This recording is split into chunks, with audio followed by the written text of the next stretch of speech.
Boa tarde a todos. Sou o jornalista da agência Safras e Mercado, Alessandro Carvalho. Estamos iniciando essa live especial que marca o começo da parceria da ABIC, a Associação Brasileira da Indústria do Café, com as Safras, que muito nos honra. Juntos a gente vai produzir uma live trimestral com os comentários de Gil Barabash, consultor de Safras e Mercado, e a presença de uma personalidade indicada também pela ABIC. Além dessa live trimestral, a parceria também tem um conteúdo mensal exclusivo para associados da BIC, com análise de Gil Barabash sobre o mercado de café, num bate-papo comigo.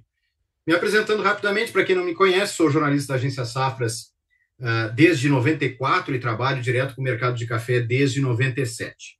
Essa live que a gente está fazendo hoje tem como tema a chegada da safra e o que pode mudar no mercado, uma análise da safra de café 2023 para a indústria. E a personalidade que nós temos da BIC hoje é ninguém mais, ninguém menos que o presidente da BIC, que muito nos honra, Pavel Cardoso. Boa tarde, Pavel, tudo bem?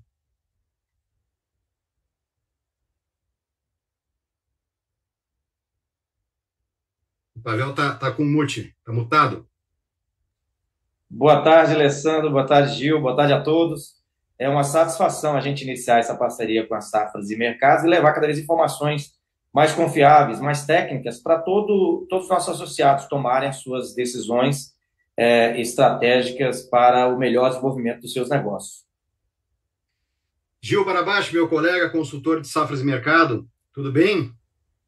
Tudo bem, Alessandro, Pavel, que bom estar aqui com vocês para a gente iniciar essa parceria fazia bastante tempo que a gente estava querendo e, enfim, a gente vai colocá-la em prática. Que bom estar aqui. Nós todos de Safras e Mercado, do nosso grupo CMA, estamos todos muito felizes com essa parceria. E alguns recados, começando pelo recado que a BIC vai dedicar a semana que vem, de 8 a 12 de maio, só para falar sobre a portaria 570. Então, se você ainda tem alguma dúvida, se inscreva aqui no canal da BIC e ative tantíssima, né? Essa portaria é uma vitória para os associados da ABIC, Alessandro, porque ela representa toda a luta da ABIC enquanto do período da autorregulamentação. Então, uma vez regulamentado agora com a portaria 570, a vitória é da indústria do café, a vitória é dos supermercados que entram na corresponsabilidade, a vitória é do consumidor, que perceberá a ascensão da qualidade nos próximos meses. E aí a gente reitera o convite de todos os associados que lutaram, todos nós juntos, com o aumento da qualidade, o combate à fraude. Agora, com a portaria, fazemos aí o cadastramento no site do IPOV, o pessoal todo da BIC tem as instruções e as dúvidas para serem dirimidas, no sentido de a gente ficar com todo o setor preparado e atendermos plenamente os termos da portaria.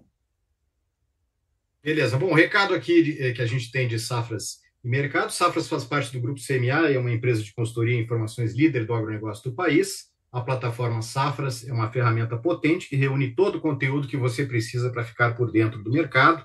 Lá você encontra notícias inéditas da nossa agência cobrindo o Brasil e o exterior, preços físicos e futuros em bolsas, gráficos, análises. Isso tudo alimentado e criado pelos próprios especialistas de safras, como o Gil Barabash, que cobre os conteúdos de café na plataforma Safras. E lá você pode encontrar relatórios de análises diárias e a gente tem um desconto muito especial para vocês nessa live, 10% de desconto na plataforma Safras, pacote mercado, utilize o cupom ABIC10 ter esse desconto. E nós temos também o nosso canal Safras TV no YouTube, é só buscar por Safras TV ou Safras Mercado TV que você vai nos encontrar, te inscreve no nosso canal.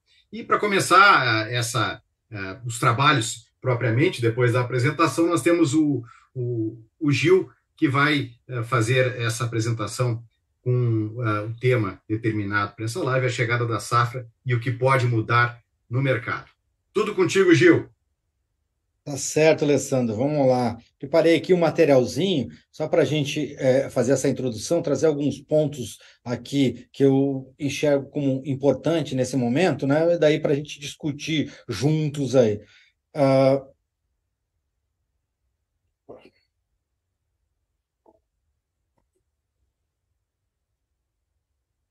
tá tudo certinho, Alessandro? Tudo certinho na tela, Gil. Então tá, beleza.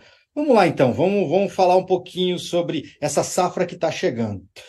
Eu ressalto, esses números que eu estou apresentando aqui são números das safras de mercado, ou seja, são números privados, são números nossos em relação à produção, e em cima disso a gente pega números de consumo da BIC, números de exportação do SESEX e projeções que a gente faz de exportação, para o quê? Tentar desenhar uma cara para essa safra que está chegando, né? Então, o que a gente está desenhando? Qual que é essa cara? Qual que é essa feição da safra que está chegando? Que é essa safra aqui 23, 24.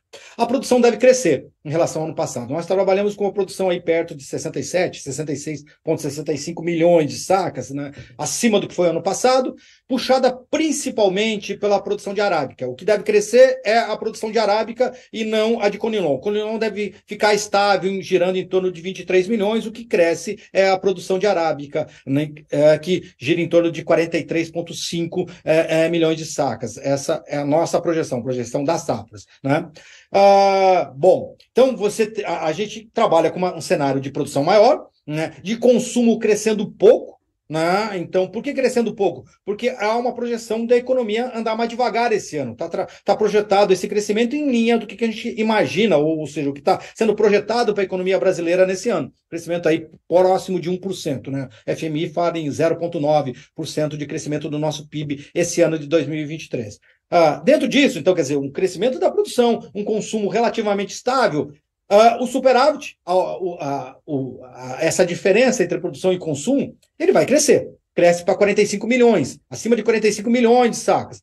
No ano passado, na safra passada, 22, 23, né? Safra, ela começa em julho, termina em junho, né? Pegando aí a temporada comercial, o superávit foi de 37 e na anterior 35, ou seja, a gente teve 2 anos de superávit baixo, né? E agora volta a crescer aí com superávit entre 8 milhões aí, mais ou menos, acima do que a gente teve no ano passado, né? Volto a frisar, esse aumento ele está centrado no arábica. Bom, o que dá suporte a esse aumento da produção, né? Esse crescimento, essa safra cheia projetada para esse ano? O que? Ela sinaliza que o Brasil vai ter espaço para aumentar as exportações, é isso que a gente imagina, que o Brasil aumente as exportações e retome share internacional, né? Então, projeções aí de exportação de 44 milhões de sacas, né? Puxada principalmente por café, matéria-prima, café grão verde, né? E, além disso, ainda um espaço para o crescimento dos estoques, né? Então, aí um crescimento era 4,5, passar para 5,6 milhões. Um crescimento dos estoques aí de pouco mais de 1 milhão de sacas, né? Então, basicamente, e a relação estoque-consumo, que isso é extremamente importante, principalmente para o comprador interno, né? Essa relação estoque-consumo, ela vai para 26%. É uma relação mais folgada do que os 21% da safra passada e bem melhor do que 21, 22, que estava 16%, né? Geralmente você tem como referência 20%, como um deadline, né, abaixo, ruim para consumo interno, e acima de 20 vai ficando melhor. Então, o que está sinalizando? A gente teve um ano 21 muito ruim, um ano 22, 23 de algum equilíbrio, e a projeção é 23, 24 de maior folga, né? Isso a gente vê bem claramente nessa relação estoque-consumo aqui, passando para 26%. Né? Então, quer dizer, esse é o quadro desenhado para esse ano, de crescimento da produção, de aumento das exportações, de consumo interno crescendo pouco, né? E de sobra, né? Aumento dos estoques e uma melhor relação estoque-consumo, ou seja, um abastecimento mais tranquilo internamente. Esse é o desenho geral, né? E um ponto importante, crescimento da participação do arábica, que na temporada passada foi 61, nessa deve passar para 65. Ou seja, vai ter mais arábica do que conilon, comparar esse ano do que no ano passado. Isso vai ser importante para a gente entender a dinâmica de preço. Bom, legal. Olhamos aí um retrato, né, bem rápido do que a gente espera para a safra 23, 24. Né? Antes da gente entrar um pouco mais em detalhe em relação ao perfil de preço, entender um pouquinho esse comportamento do preço lá fora. Isso aí serve para amarrar algumas ideias de perfil de mercado para conilon e para arábica. Isso aqui é um gráfico do preço do robusta no mercado internacional e do arábica no mercado internacional através das duas bolsas de referência, Nova York para o arábica, Londres para o robusta. Em vermelho está Londres e em azul está o Nova York, a gente vê que eles descolaram. né? Então você está vendo o preço do Robusta se valorizar em relação à Arábica no mercado internacional. Isso é muito importante para a gente entender o movimento de preço de Conilon aqui no mercado interno, né? E daí, olha só como são duas realidades distintas. Se a gente pegar setembro aqui, que foi que marcou a mudança de comportamento de preço, né? Quando a gente teve a primeira a chuva e as primeiras floradas de outubro, e daí você mudou o comportamento da curva de preço de café no mercado internacional. Você vê de lá para cá, o Arábica caiu 19% daquele período até agora. Oscilou bastante, encontrou fundos, recuperou, mas acumula aí uma perda de 19%. Já o Robusta acompanhou por um determinado momento o Arábica e depois começou a descolar. Ele subiu 6%, ou seja, estão andando caminhos diferentes. Enquanto o Robusta sustenta um ganho de 6%, o Arábica sustenta uma perda de 19% nesse período de comparação. Isso é importante, quer dizer, mas por que o Robusta está se valorizando? A cena externa é uma cena externa de menor oferta de Robusta, né? Oferta mais curta no Vietnã, safra menor na Indonésia, isso explica essa valorização do Robusta em relação ao Arábica, a gente vê aqui na arbitragem voltando à normalidade. Bom, é bom a gente pegar isso aqui para depois entender um pouco da curva de preço do Conilon aqui no mercado interno. Mas, enfim, entender essa lógica externa, essa valorização do Robusta internamente. Legal. Falado de safra, falado desse comportamento externo, né, dessa diferença de comportamento da curva dos dois cafés, vamos olhar o que a gente espera aí nesse começo de temporada, né, nessa transição. A gente está começando a colheita, né, um pouco mais avançada no Conilon, e iniciando no Arábica. A safra oficialmente ela começa só no segundo semestre, quando começa a se embarcar esse café, mas café novo já começa a aparecer agora. Então, isso agora é importante o quê? Ver a cadência, né, desse fluxo de café novo vai chegando no mercado e qual que é o impacto que isso vai trazendo nos preços. E essa cadência é determinada por quê? Pelo andamento da colheita. Então, vamos dar uma olhadinha em clima, né? O olho no clima para a gente entender o que se espera da evolução da colheita aí nas próximas semanas e meses. Bom, isso aqui semana a semana, a previsão aí climática de chuva, né, para o Brasil ao longo do mês de maio. A gente vê aqui essa semana com menos chuva, principalmente aqui, ó, norte do Paraná, São Paulo, sul e parte do Triângulo, né? Daí depois a outra semana volta a chuva de novo. Semana de 16 a 22 você interrompe a chuva de novo, que esse branquinho volta a chover menos e depois volta a chuva de novo. Então, a gente vai ter um maio de alternância de semanas com mais e menos chuva. Isso aí pode, eventualmente, prejudicar o andamento dos trabalhos de colheita.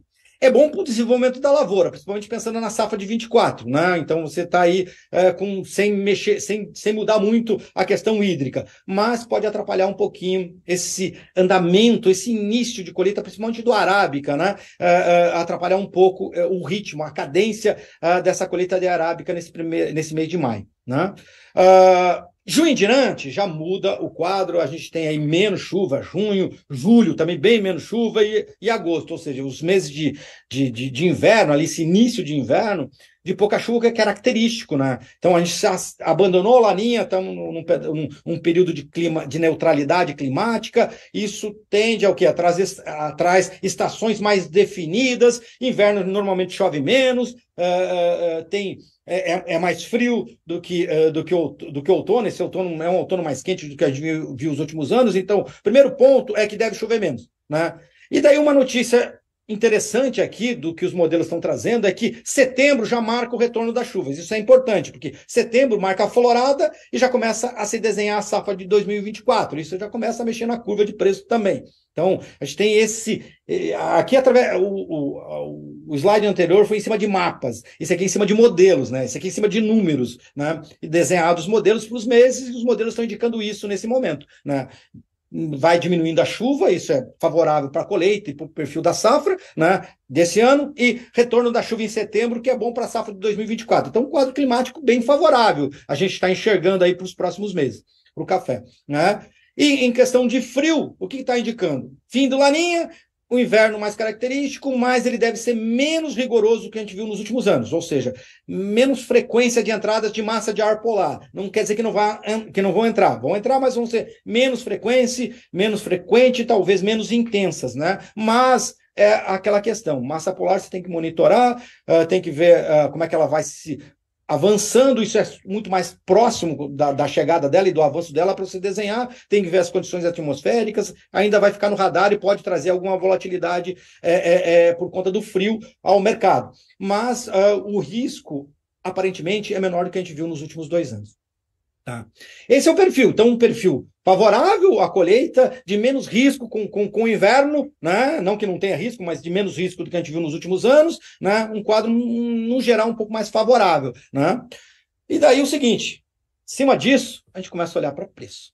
Né? Vamos começar a olhar para preço, a gente começa com o Conilon. Bom, o que eu queria explicar aqui para entender essa montoeira de linhas e barras aqui, para a gente entender o que eu quero trazer com isso para vocês. Primeiro, barra é média de 5 anos. E esses preços, a série de preço, ela é deflacionada pelo IGPM, ou seja, procuro trazer aí o valor deflacionado, o valor real da saca de café Conilon, tá? Isso é Conilon 7 no Espírito Santo. Né? O 7,8, o Conilon como um todo, ele respeita esse comportamento aqui, tá? E daí o que a gente está percebendo? Isso aqui, pontilhado, foi em 2021. O mercado lá estava trabalhando abaixo da média, ou seja, o preço mais baixo de café Conilon, e ele disparou a partir de julho. Começou a descolar positivamente, foi descolando das barras que são a referência média do mercado. Porque o que aconteceu lá em 21? A geada de 2021, então o mercado descolou e subiu, ficou trabalhando bem fora da normalidade dele, que seria as barras aqui de referência.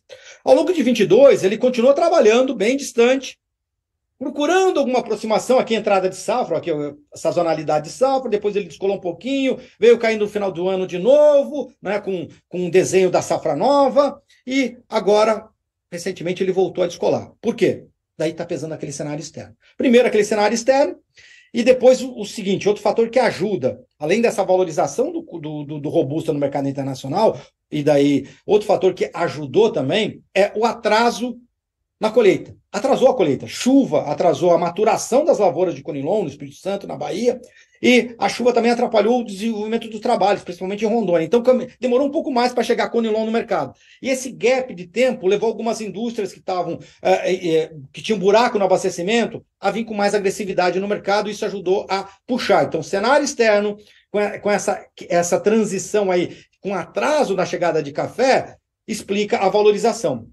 Agora, com a cadência mais normalizada de colheita, era para o preço ter voltado.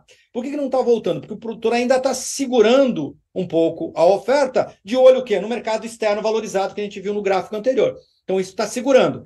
A tendência é, com o aumento da oferta, essa pressão sazonal que a gente está vendo aqui, ó, maio, junho, ela se confine e você tem espaço para essa curva aqui recuar. Daí é a pressão sazonal. Então, você tem aí um espaço para cair.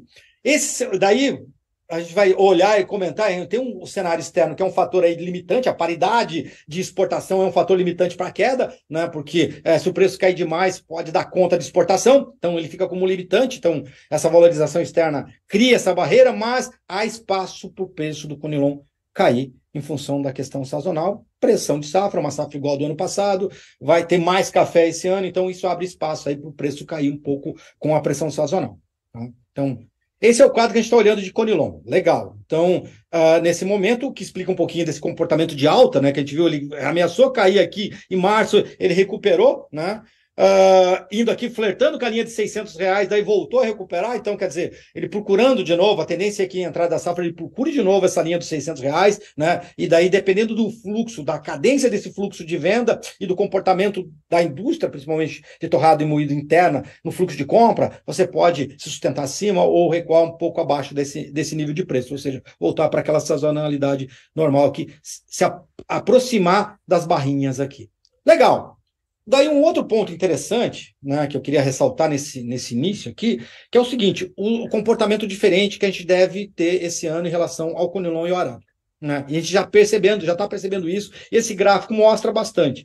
Olha aqui, a gente está tendo um café Conilon se valorizando nesse início de safra por conta daquilo que eu falei anteriormente, enquanto um Arábica já desenhando aí a pressão da chegada de safra. Então, a Arábica caindo, enquanto o Conilon está valorizado relativamente. Né? Então, isso está o quê? Diminuindo a diferença entre um e o outro. Essa diferença entre... Peguei aqui o café Arábica de 600 defeitos, arábica duro de 600 defeitos, e comparei com o Conilon 78, tá? Então, comparando, essa diferença entre o arábica e o Conilon já foi de R$ 550 por saca. O que quer dizer? O arábica estava R$ 550 acima do Conilon, né?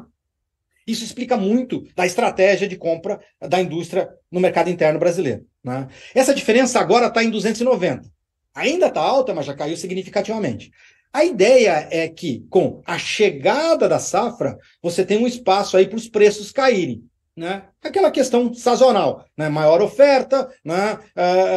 Isso abre espaço para o preço do café cair. Mas há uma tendência do arábica cair mais do que o Conilon, mesmo porque se espera uma safra maior de arábica do que o Conilon esse ano, né? Isso aí também é importante a gente entender essa dinâmica para essa entrada de safra, né? Comportamentos distintos, né? Você tem o preço do café caindo, mas caindo em proporcionalidades diferentes. Por quê? Porque o café arábica estava muito valorizado em relação ao Conilon. A tendência deles virem para uma paridade mais normal. E para isso, se os dois caírem, o arábica deve cair mais que o Conilon, né? Essa é a ideia de você trazer para uma paridade um pouquinho melhor do que você teve nos últimos anos, ou seja, uma linha de preço mais próxima entre o preço do Conilon e do arábica, né? Isso é uma transição, você viu que ela é lenta, né? Ela estava 550, 290, então ela vai lentamente, mas é uma tendência que a gente está percebendo no mercado, né? Bom, diante disso, né, aqui só os últimos pontos aqui, cenários, né, e expectativas aqui. O que a indústria deve prestar atenção, né? A gente viu os números ali, a princípio, se confirmar a safra cheia no Brasil, você vai ter uma oferta mais tranquila, então, quer dizer, você vai ter mais café disponível no mercado, né? E isso aí facilita a vida do comprador, né? Esse é o cenário desenhado, né? Então, oferta mais tranquila do que a gente viu nos últimos anos, se confirmar a safra cheia, né? Por isso é importante ficar monitorando ali colheita e a confirmação dos números de colheita, né? E o avanço da oferta, ela deve trazer pressão sazonal sobre os preços, né? Essa é a premissa básica que a gente tem em cima dos números que foi mostrado, né? Então, oferta mais tranquila e espaço aí para pressão com a chegada, com o avanço da oferta, né? A gente já está vendo aí a questão de diferença de preços. A gente pega o arábica, né? A gente já vê diferença de preço entre o disponível e safra nova aí, que gira em torno aí, para algumas descrições, de até R$ 100 de diferença, o que você tem no disponível e o que você tem na safra nova, né? Então, quer dizer, está falando de disponível a 1.070 e safra nova a 970, R$ 980. Então, já tem um degrau de R$ 100 ali, de uma safra para outra, isso no arábica, quer dizer, o que já serve de uma indicação desse comportamento de transição entre as safras, né? Um degrau grande para cair, né? E esse degrau é confirmado a partir do momento que se confirma a safra cheia no Brasil, né? Então, uma pressão maior do arábica, com o Conilon ganhando valor relativo, não quer dizer que o Conilon não vai cair, é aquilo que eu falei anteriormente, que ele cai menos que o arábica, né? Então ele tende a ganhar um pouco mais de valor relativo, diminuir a diferença em reais entre uma saca de arábica e uma saca de Conilon. Essa é a ideia, né? Prestar atenção no seguinte, né? Um outro fato que prestar atenção: exportações, né? O que a gente teve nos últimos anos? Pouca exportação de Conilon, né? Mas essa realinhamento de preço mais próximo com a arábica e a questão de mercado externo mais valorizado, se você encaixar com algum repique no dólar, você pode dar conta de exportação e esse Conilon ir para fora. E se vai para fora, pode fazer falta lá na frente aqui, para o mercado interno. Então, quer dizer, tomar cuidado com isso, porque ele pode implicar tanto na curva de curto prazo, também como na curva de longo prazo de preço para a temporada 23-24. Então, recentemente estava falando com o pessoal da Colômbia, eles basicamente compram café aqui do Brasil e eles compram Conilon, né? Porque para consumo interno deles, né? Eles compram bastante de Conilon do Brasil aqui para fazer, para blendar em relação ao café deles interno. Então, eles estão sempre de olho nesse preço do Conilon. Daqui a pouco dá conta e sai daí depois. Isso é importante a gente monitorar, tá? Esse fluxo, né? Principalmente na entrada da safra, né? Onde, teoricamente, o café brasileiro tende a ter mais competitividade em relação aos outros cafés. Porque depois, quando entra a safra do Vietnã no final do ano, daí hoje o café brasileiro não tem essa competitividade, né? Estava fazendo uma conta agora do café, do preço da tonelada do café brasileiro, né, em relação ao café do Vietnã, tem uma diferença de 184 dólares. O café brasileiro mais caro no Porto de Vitória em relação ao café do Vietnã no porto de. Eu não lembro o nome, é um nome bem complicado, o nome lá do porto do Vietnã, mas dentro do porto do Vietnã. Né? Então, tem uma diferença de 184 dólares por tonelada, mais ou menos, ou seja, apesar da alta, ainda tem um espaço, ainda o café Conilon brasileiro não é competitivo, mas uma puxada lá, uma queda no diferencial aqui, $1 pode encaixar, então, ficou mais próximo agora do que era anteriormente, então é bom monitorar. E a questão do comportamento do preço do Conilon depende ainda o comportamento do Conilon interno, você tem essa questão das exportações, mas a cadência da curva de preço de Conilon esse ano, ao longo da temporada, ainda ela vai estar muito ligada com a indústria local. Por quê? Porque o grande consumidor de Conilon o fluxo de compra vai ser determinante para a gente entender um pouco o comportamento da curva. Como citei anteriormente, você teve nas últimas semanas uma agressividade da compradora da indústria por conta de algum gargalo no abastecimento que ajudou a subir o preço. Né? Então, esses comportamentos eles podem trazer a curva um pouco mais para cima, um pouco mais para baixo. Então, esse ritmo, essa cadência é importante. E um outro ponto, que é o fluxo de venda dos produtores. Isso aí caminha do lado da indústria. Né? O produtor vendeu menos café esse ano do que normalmente. Né? Então, no Arábica, ele vendeu 25%, até o nosso último levantamento do início de abril, 25% da safra, contra 34% em 22. E esse ano tem mais café do que tinha em 22, ou seja, a exposição à venda é maior. Então, vendeu menos percentualmente numa safra maior. Né? E também abaixo da média, que é 28%, a média dos últimos 5 anos. No Conilon, dos últimos 4 anos, no Conilon vendeu 18%, contra 23% no ano passado, mas está mais ou menos em linha com a média dos últimos 4 anos, que é 16%. Então, quer dizer, o que chama mais atenção aí é o Arábica, mas a gente vê um ritmo mais cadenciado de vendas do que viu o ano passado, mais lento, não cadenciado, mais lento de vendas do que viu o ano passado. Né? Então, isso é importante porque isso aí pode contribuir para uma pressão de entrada de safra, um atrito, né? Uma pressão maior na entrada da safra. E fatores de reversão que podem reverter esse comportamento e mudar esse quadro, como a gente viu no gráfico, aquele fator que fez aquela linha pontilhada descolar da normalidade, algum problema climático. E de um radar aí dos próximos meses, principalmente, pelo que a gente viu aí, o risco de frio. Né? A questão de chuva, parece que você não vai ter grandes problemas, né, com estiagem, mesmo porque a gente está bem composto hidricamente, né? E essa chuva deve retomar em setembro, então o fator principal aí seria a questão do frio. A gente trabalha com um cenário de clima com inverno mais ameno, mas basta uma entrada de massa de ar polar e você pode mexer com o comportamento do preço. Então, isso aí pode ser um fator de reversão desse quadro. Dentro disso, algumas dicas aqui de comercialização. A ideia é, num cenário de incerteza financeira que a gente está vivendo, de custo alto do dinheiro, né, e de uma economia com sinais mais fracos, e de uma situação em que se enxerga mais café esse ano do que teve no ano passado, a ideia é dar para trabalhar dentro de um fluxo de compras mais cadenciado, dosar mais as vendas. Talvez aproveitando um pouco da entrada da safra, onde normalmente os preços estão mais caros, mas dosar um pouco as vendas. Né? Primeiro, por conta de que carregar estoque com juro alto, carregar estoque fica mais caro, né? Então, quer dizer, o cuidado com esse financeiro, com esse encarecimento do financeiro, né? E a questão também dos sinais da economia, uns sinais ainda fracos. Né? Então, quer dizer, você trabalha com um cenário ainda conservador em termos de consumo, por isso essa cautela e por isso essa dica de comercialização. Bom, era isso, Alessandro. Em um tempo razoável. Pavel, passo a palavra para ti. O que a gente viu aí, né? E reforça isso que o Gil falou no começo da apresentação, que esses dados que o Gil apresentou, principalmente no que tange a estimativa da produção brasileira de café, são números privados nossos de safras e mercado. A gente sabe que tem bastante diferenças no mercado, tem os números oficiais do governo brasileiro, que são os números da Conab. Até levando-se em consideração tudo isso, eu não sei, Pavel, o que mais te chamou a atenção na apresentação e como é que tu está vendo essa safra que já está aí, que está chegando, que já está sendo colhida em relação ao tamanho propriamente da produção nossa?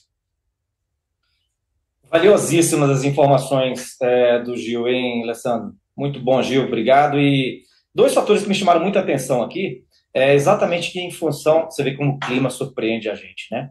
21 nós tivemos a geada, que foi aquele impacto que, aquele momento ali de tensão até a gente conseguir destravar o trade e conseguir levar parte desses aumentos. Lembremos aqui que naquele ano acredito em 8 meses, o café subiu mais de 120% e a indústria conseguiu repassar não mais do que 55% para o trade. Então, fica aqui o recado de a gente entender que o fator climático é sempre uma variante que pode nos surpreender. E não sendo diferente, mas menos impactante, em 22, me chamou a atenção também aqui, Gil, isso para todos os nossos associados que aqui nos acompanham deve ser bem fresco na memória ainda. Em agosto do ano passado, em plena colheita, nós tivemos também um aumento, em função de receio de estiagem, que até setembro, ali, quando da confirmação das chuvas de outubro e novembro que vieram, e é só ali a gente pode ter algum arrefecimento nos preços, tivemos outro ano, repetindo, não a intensidade de 21, mas outro ano de aumento dos preços em plena colheita.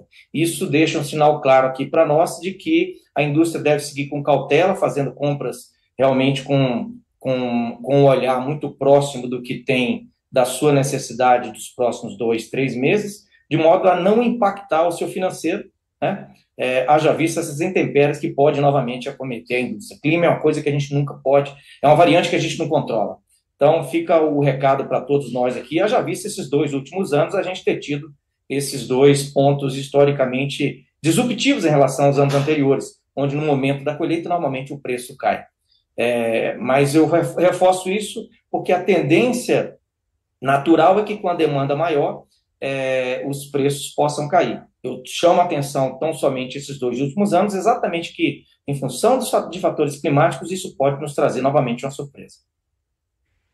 Beleza, Pavel, eu reforço que você pode colocar a sua pergunta, o seu questionamento no chat aqui no YouTube, que a gente debate adiante o seu questionamento, a sua pergunta. Temos aqui um recado a mais da BIC, que a BIC lançou nessa semana, olha só, o 29º em Café.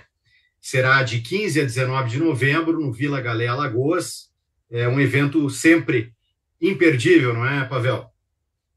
Alessandro, e além de ser um evento imperdível, é o Encontro Nacional da Indústria, possivelmente o maior encontro que se fala de café no país, nós temos esse ano fatores bastante positivos. Primeiro, um local paradisíaco, né? Quando a gente faz normalmente no Sudeste, há sempre aquele receio de vai chover, olha a variante da chuva novamente aí, Gil, vai chover, não vai, e isso impacta diretamente os participantes que querem sol nesse momento.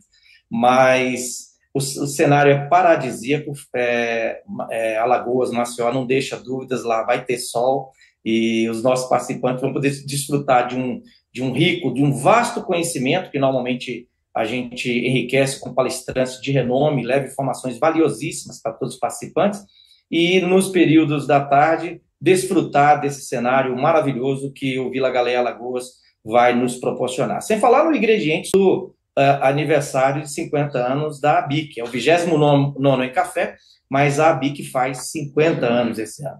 E o peso que essa entidade tem na transformação da qualidade do café brasileiro merece uma comemoração à altura, né? Então, a gente reforça aí todos que façam logo as suas inscrições, porque a procura está grande. Mal a gente lançou, a gente já teve uma busca surpresa de bastante gente interessada, já se inscrevendo. Então, deixa aqui o recado, o local vai ser paradisíaco e o evento vai ser maravilhoso, não só do ponto de vista de informações valiosas, mas network com todo o trade que sempre acompanha os nossos eventos.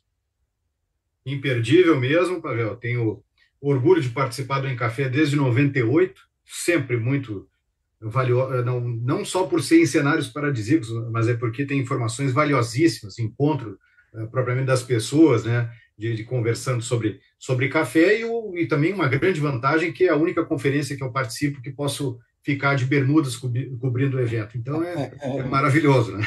Bom, mais um detalhe aqui de safras, lembrando do curso de café. Está aberta a nossa próxima turma do curso de café de Safras e Mercado. O curso será realizado nos dias 21 e 22 de setembro.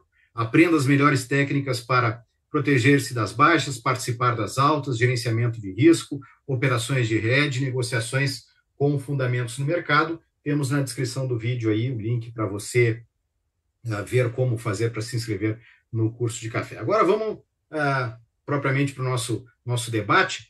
Já foi falado pelo Gil, o Pavel também já comentou, mas é sempre uma pergunta importante para se colocar em relação ao cenário do industrial, o cenário do comprador. Qual a melhor hora?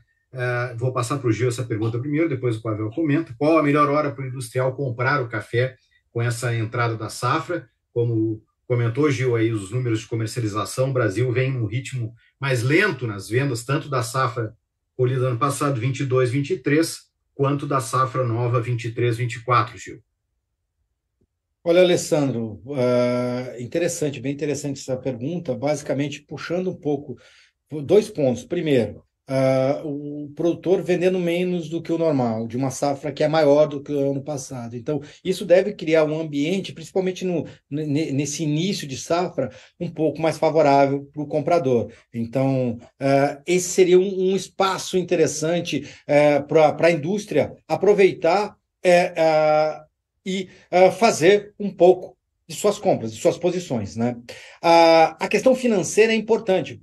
Já frisei, o Pavel também ressaltou, que é essa questão de carregar demais os estoques dentro de um cenário financeiro de muita incerteza, né? Então você corre riscos financeiros que talvez sejam desnecessários nesse momento que você tem um pouco mais de oferta do que você teve em anos anteriores. Então, quer dizer, fazer um equilíbrio, tentar aproveitar esse momento, né, esse momento de chegada de safra, né, ficar olhando o clima, né, o Pavel falou bastante, realmente, né, a gente está trabalhando num cenário que a ideia é que seja um clima bem mais favorável que a gente teve nos últimos anos, mas tem que combinar com o clima. Por enquanto, a gente está acreditando que ele vai ser legal, né, então, que não vai ter geada, que vai chover, que vai chover lá em setembro, né, foram os fatores que mexeram com os preços recentemente, né.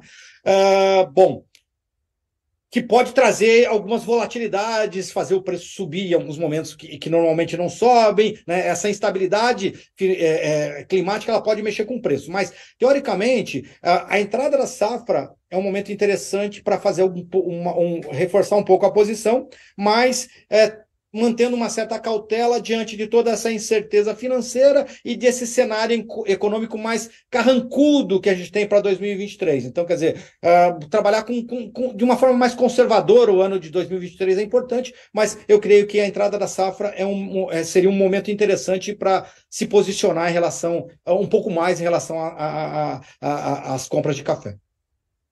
Pavel, é o antagonismo que existe sempre entre vendedor e comprador, né? Claro, os industriais, os compradores querem acertar aí no momento correto, né? E são decisões difíceis, né, Pavel?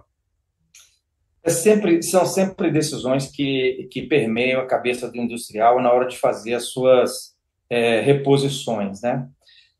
Mas o Gil colocou muito bem aí, a indústria tem que olhar com muita atenção esse momento de entrada de safra, que de fato nós teremos aí uma safra maior, é importante a gente ter esse olhar técnico nesse horizonte, e entender que a mistura entre as decisões, as ofertas físicas, ou seja, o que a gente tem de disponível, né, no mercado físico, no tete-a-tete que todo industrial faz com seu corretor ou diretamente com as cooperativas, e, portanto, medir essa oferta, se a gente está tendo uma intensidade maior, já vista a chegada com o próprio andar da colheita, né, e medir isso também com as ferramentas de bolsa. Eu tenho cada vez mais feedbacks dos nossos associados de que essa composição entre o acompanhamento das ferramentas de bolsa, naturalmente medem o andar do físico, né?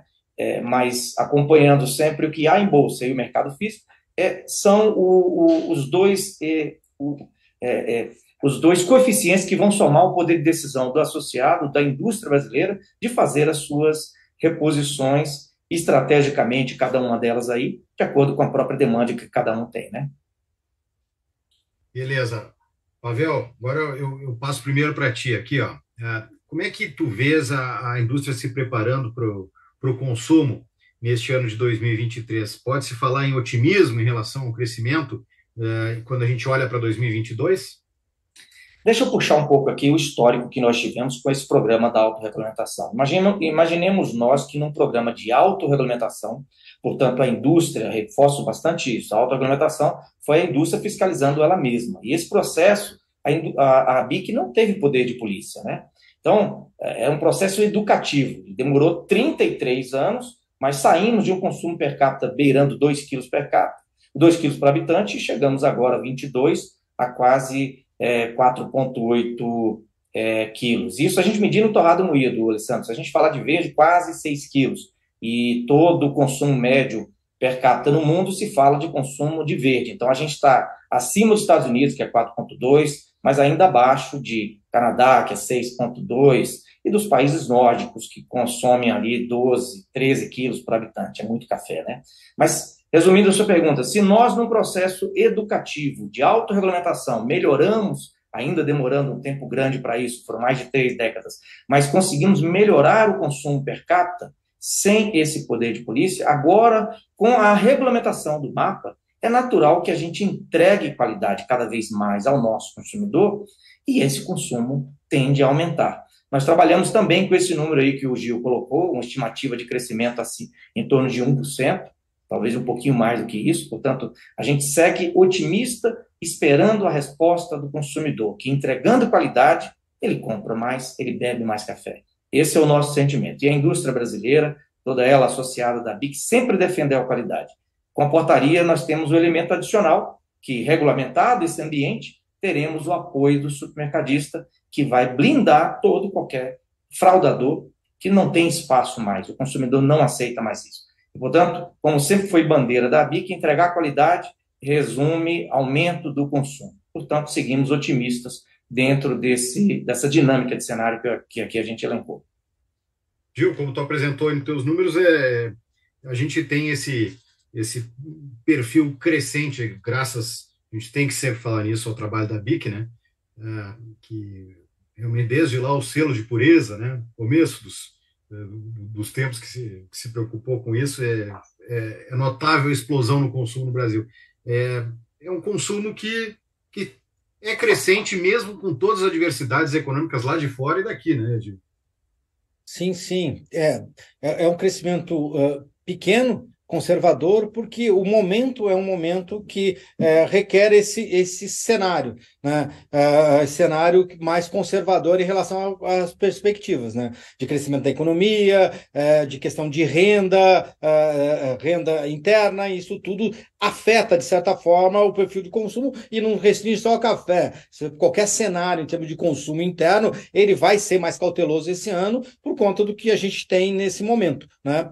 Mas é interessante que essa questão da qualidade, né? Porque realmente, dentro de um cenário, a questão da qualidade, ela ajuda a você criar uma sustentação para alavancar futuramente esse consumo, dentro de um cenário melhor em termos de economia, ou até em 2020, até próprio 2023, se a gente tiver uma melhora para o segundo semestre e já ter uma sinalização positiva, quer dizer, o suporte desse selo de qualidade é importante porque ajuda a alavancar esse consumo mais, ele serve de alavanca mesmo, né? Então, basta aí você ter um pouquinho, alguma melhora em relação à questão de renda, porque produto e produto de qualidade vai ter, né? Então, isso é extremamente importante, né? Então, os números são conservadores, muito mais pela questão da economia como um todo, né? Não só mundial, como interna, né? São números internos, mas que refletem um pouco desse cenário mundial que a gente está vivendo, né? De retomada e uma retomada lenta e gradual ainda, com algum fantasma de recessão mundial e tudo, né? Os custos altos do dinheiro, né? Tudo isso reflete em termos de renda e em termos de perspectiva de consumo, mas como o Pavel falou, essa questão da qualidade, ela serve de um suporte para qualquer sinal um pouquinho melhor em relação à economia, ele pode alavancar e dar um resultado positivo além do esperado em termos de consumo. Tomara que isso se concretize. Olha só, uma perguntinha fácil aqui que eu botei para ti, Gil. E os preços como ficam na temporada 23, 24, daqui para frente? Resumindo aí, no resumo da Resumindo assim, ópera. bem. O que a gente espera esse ano é uma acomodação de preço em níveis mais baixos do que a gente via anteriormente, né? Eu sempre gosto de falar o seguinte: nos últimos 2 anos, principalmente, a gente viveu dois momentos. A gente pegar commodity como um todo, a gente viu que as commodities como um todo subiram nos últimos anos, de 2000, final de 2020 até o ano passado. Elas vieram ali, subiram e subiram bastante, né? Não foi só o café, outras commodities subiram bastante. A gente viveu um momento atípico de uma situação que não é normal, a gente viveu uma pandemia, uma coisa que não existia, a gente pegar aquela ideia, a ideia do cisne negro é isso, né? Que o Taleb, você teve esse momento, isso desestruturou cadeia, desestruturou preço, desequilibrou o preço dos ativos e levou a essa situação de uma valorização muito grande das commodities, né? O que a gente está passando agora? A gente está querendo voltar para a normalidade. Então, o que a gente tinha nos últimos anos em relação a preço e principalmente a margem de quem vende commodities, né, que estavam muito valorizadas, ela tende a diminuir, né? Então, você tende a diminuir margem do vendedor de commodities, inclusive o produtor de café, e você tende o mercado a esses preços voltarem à normalidade, né? Então, com isso, você volta para uma situação mais dentro do normal. E não era aquela que a gente vivenciou nos últimos 2 anos. É para trás de 2020. Então, quer dizer, ressaltando isso, a tendência é do preço acomodar num patamar mais baixo.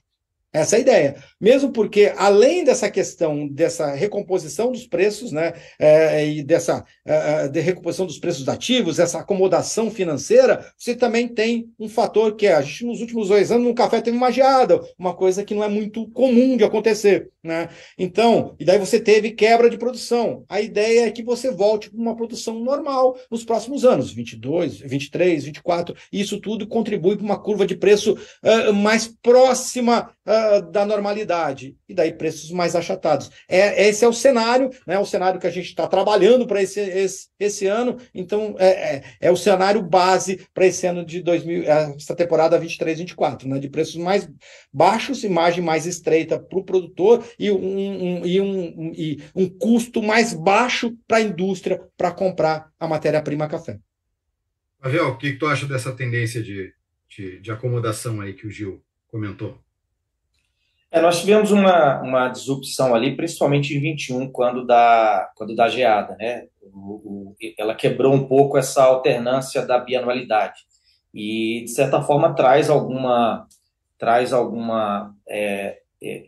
eu diria, inconsistência entre as previsibilidades que são apresentadas, mas nós seguimos acreditando exatamente dentro dessa linha que o Gil colocou. A gente entende que essa oferta é maior e esse é o motivo de a gente enxergar com bastante atenção essa reposição dos estoques que as indústrias devem fazer. O momento para a economia brasileira é de cautela. Nós lembramos outro sinal interessante que esse ano a gente possivelmente não tenha, embora ainda seja um fantasma, que é a questão da inflação, Gil. Ano passado a gente seguiu com inflação alta ali até maio, tivemos uma redução substancial ali de junho em diante, mas lembremos aqui, a cesta básica subiu perto de 8,5% o ano passado, e a reboque do que houve em 21, o café foi possivelmente o mais impactado nessa cesta de produtos, subindo mais de 35% para o consumidor ao longo do ano passado, né? E esse ano a gente não tem esse ingrediente. Haja vista esses números todos que a gente aqui está colocando, nosso entendimento é que os preços podem seguir de lado e sem esse impacto direto para o trade, portanto, consumidor, esse aumento de consumo associado a uma estabilidade, possivelmente queda dos preços, se não tivermos aí novamente a questão climática entrando no jogo, né? Possivelmente a gente tem aí o consumo de 1% ou alguma coisa acima disso efetivamente concretizado. Maravilha, Pavel. Né, Pavel? Porque se confirmar um cenário desse, a gente desenha um segundo semestre melhor que o primeiro semestre. O primeiro semestre Então, esse segundo semestre mais positivo, dentro disso que você está falando, de acomodação no preço do café, essa inflação controlada, isso cria um ambiente mais favorável para o final do ano e principalmente para 2024, né? Daí você cria um ambiente mais favorável para 2024, que já seria extremamente positivo, né? Você mudaria o ambiente, né? Depois de 2 anos, você teria um 2023 de transição, com uma sinalização de melhora para 2024 realmente colher esses frutos, né? Acho que seria bem interessante. Outra coisa interessante a gente observar, e esses dados a gente observou já ali no segundo semestre de 22, é um movimento crescente do consumo fora do lar e, notadamente, em função do período pós-pandêmico, onde toda a população quer voltar a ter as suas experiências de consumo fora do lar. Então, a gente enxerga esse crescimento com bastante vigor, retomando, portanto, aos hábitos que anteriormente sempre teve o consumidor brasileiro, buscando experiências de cafés melhores, sempre...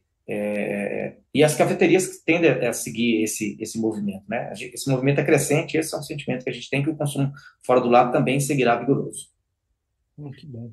Que bom. Pavel, eu tenho uma pergunta aqui que eu sei que é uma batalha tua. O Brasil é o maior produtor e exportador mundial de café verde, né? Especialmente. Segundo maior consumidor, com a BIC lutando, e em breve a gente passa para o número 1 aí também no consumo. Mas uma coisa é que o Brasil tem muito espaço para crescer, né, Pavel? É na exportação com maior valor agregado de café industrializado. E eu sei que é uma luta tua, é um desafio para melhorar esses números de exportação, né?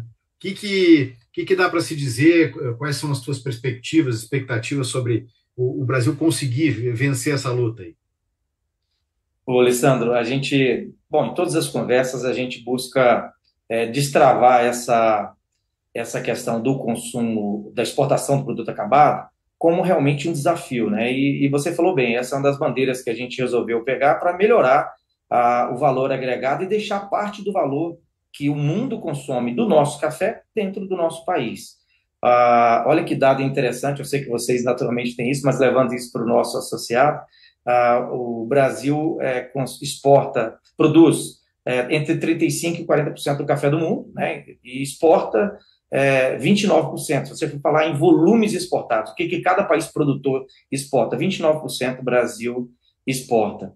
E quando você fala do PIB café, ou seja, que todo mundo exporta de café em valores, em dólares, esse número cai para 15%, 16%.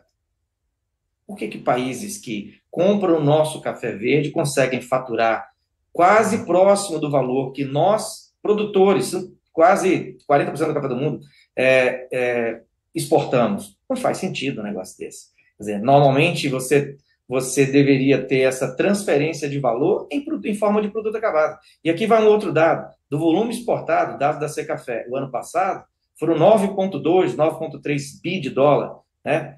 Em totais de exportação, 8,5 foi verde, 700 e alguma coisa de solúvel e menos de 20 milhões de dólares a indústria nacional exportou. Quer dizer, são números que deixam o país do café estarrecidos, porque o valor deve ficar aqui, o valor agregado tem que ficar aqui. O sentimento que nós temos com as tratativas que já buscamos do ano passado para cá, seja na construção de pontos comerciais, ou mesmo apoio institucionais, e esse apoio institucional não só no âmbito, eu diria, de governo, mas no âmbito institucional, pois também a Apex nos apoia em projetos que deverão ser retomados para dar o apoio à indústria, prepará-las apropriadamente, no sentido de estabelecer relações comerciais devidamente alicerçadas para o que cada mercado exige de nós, né? Quer dizer, não adianta a gente só buscar exportar o valor agregado que aqui a gente está buscando fazer. O objetivo aqui é preparar a nossa indústria com certificações que os mercados lá fora entendem como necessários, e uma vez definidos e lastreados esse papel, a qualidade de cafés de qualidade aqui a gente tem. Buscar estabelecer pontos comerciais. E esse é o papel que nós, do ponto de vista institucional, ou mesmo no ambiente de apoio governamental, estamos fazendo para abreviar esse prazo. É lógico que isso não é uma coisa do dia para a noite, de um ano para outro, de um ano para outro, Alessandro. É uma coisa que leva tempo. O Brasil é o maior exportador de café há mais de 150 anos. mas de café verde, de commodity. Mudar essa matriz para produto acabado, valor com valor agregado, é um trabalho que exige foco, determinação, apoio de todos e uma conjunção de todo o setor organizado para mudarmos, né, vigorosa, mesmo que vagarosa, mas vigorosa e consistentemente, para que num prazo, eu diria aí, muito próximo, 5, 10 anos, a gente tenha pelo menos parte desse valor de exportação transferido para a exportação de produto acabado. Não é reduzir as nossas exportações do que hoje já existe. O produtor, o exportador que já faz, leva o nosso café para fora do café aqui tão duramente produzido pelo produtor do nosso país. Com certeza teremos vitórias adiante nessa luta, Pavel. Gil, o que tu acha aí dessa possibilidade e necessidade, eu acho que o Brasil tem, né, de crescer também no produto industrializado exportado? Acho que possível né, Alessandro? O Pavel já ressaltou aí os pontos. A gente tem matéria-prima, a gente tem uma diversidade muito grande de qualidade de café para compor vários tipos de blend para atender necessidades diferentes de consumidores. Acho que a gente tem, né, aqui internamente.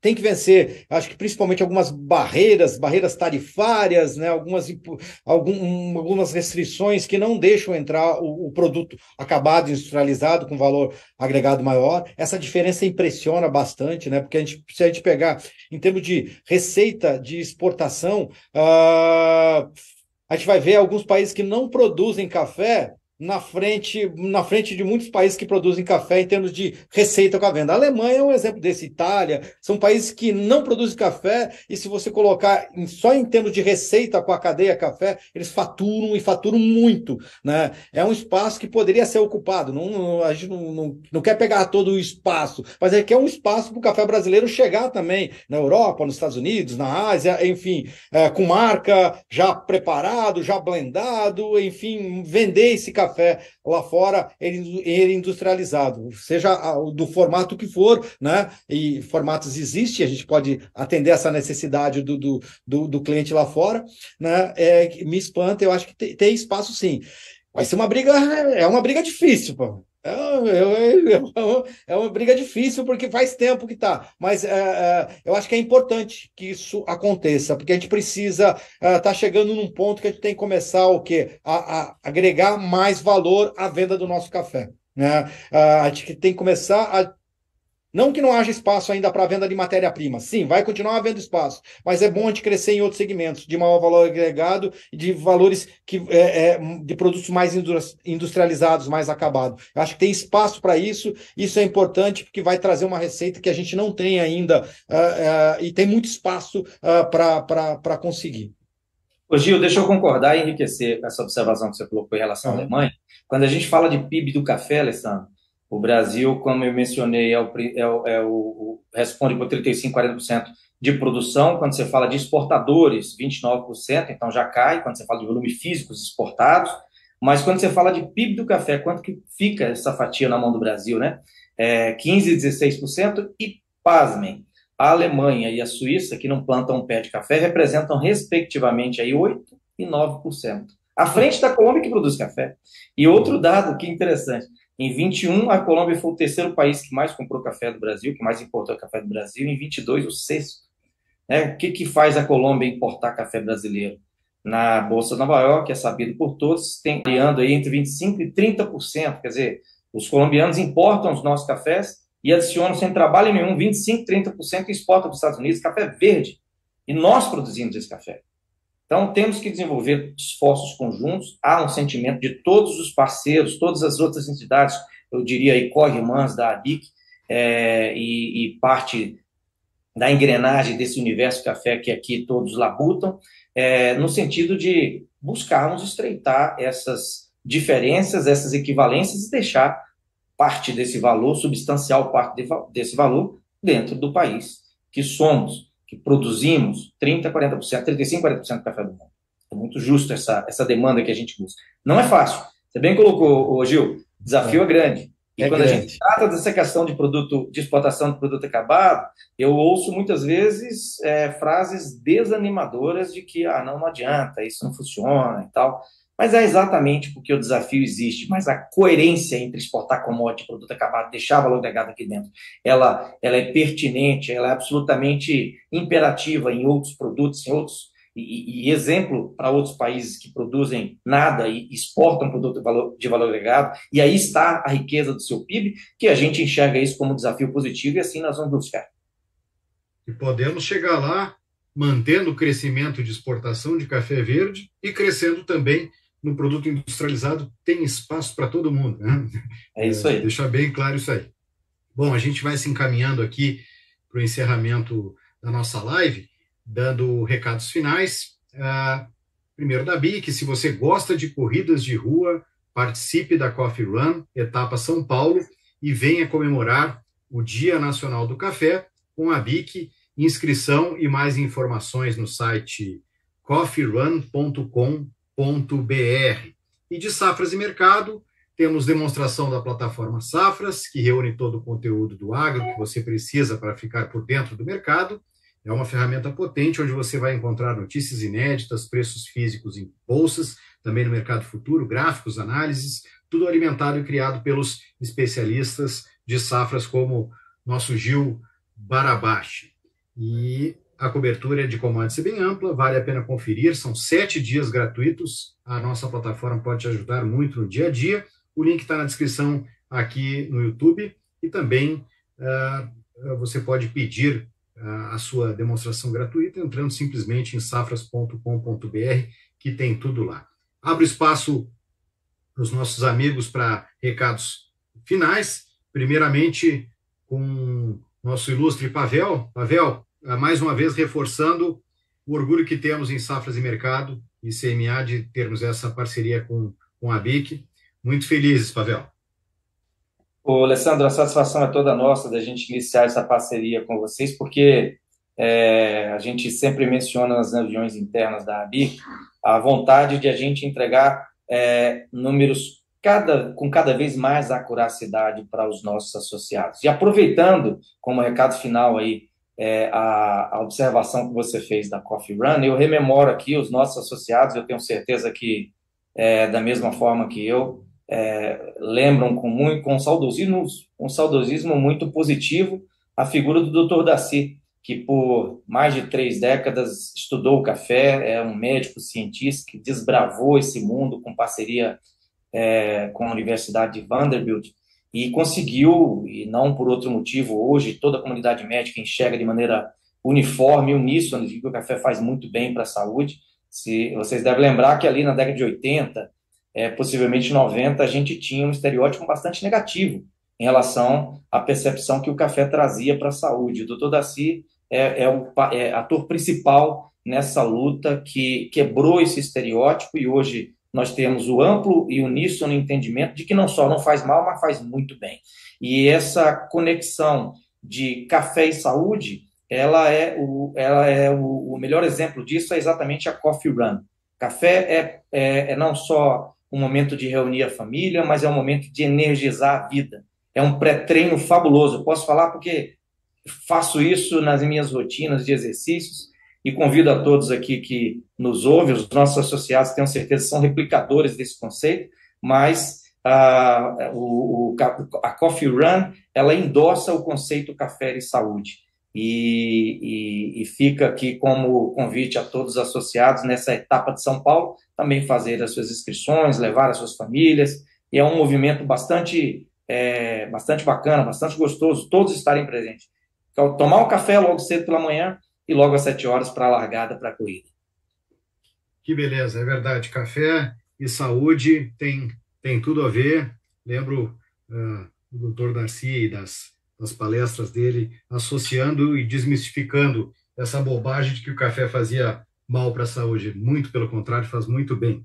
E tudo que a gente falou aqui da BIC, tanto em relação à portaria 570, em relação ao Em Café, essa edição especial deste ano, quanto do Coffee Run, também estão na descrição desse vídeo aqui no YouTube. Gil, recado final. Olha, o recado final é agradecer essa parceria, esse início dessa parceria. Muito bom estar aqui, muito bom conversar. Passou muito rápido o tempo aqui. Espero que seja muitas e muitas, né? Já estou ansioso para a próxima. Legal. Meu recado final é só o de agradecimento e de torcer bastante por essa parceria que eu acho que vai dar muitos frutos positivos aí. A ideia é ajudar o industrial do café a entender um pouco melhor o comportamento dos preços e desse mercado de café para sua tomada de decisão. Então, eu acho que a gente vai aprendendo, né? Essas reuniões a gente vai aprendendo cada vez mais. Essa é só a primeira e espero que venha logo a próxima e a gente continue evoluindo nesse processo. Que bom estar aqui. Bom, e eu, da minha parte, faço mais uma vez o agradecimento à BIC, ao Pavel, ao Celírio Inácio, ao Devan Júnior, que muito ajudou a gente nessa live, a Mônica também, da BIC, e o nosso marketing, que trabalhou junto com a gente, além dos nossos colegas todos de Safras e Mercado. Muito obrigado. A Beatriz Alves, do nosso marketing da CMA, tem que fazer um agradecimento especial também para ela. Eu agradeço muito. Diga. Alessandro, antes de você fechar, deixa eu só fazer uma provocação. Os próximos cupons, ao invés de colocar a BIC 10, coloca a BIC 50. A BIC faz 50 anos esse ano. Opa! Vou levar para o marketing, né? Vamos ter que convencer o pessoal, né? Bom, Pavel, muito obrigado, viu? Foi uma satisfação. Temos uma live trimestral sempre e todo mês eu e o Gil no nosso bate-papo falando mais diretamente sobre o mercado para a indústria propriamente do café. Muito obrigado a todos e até a próxima.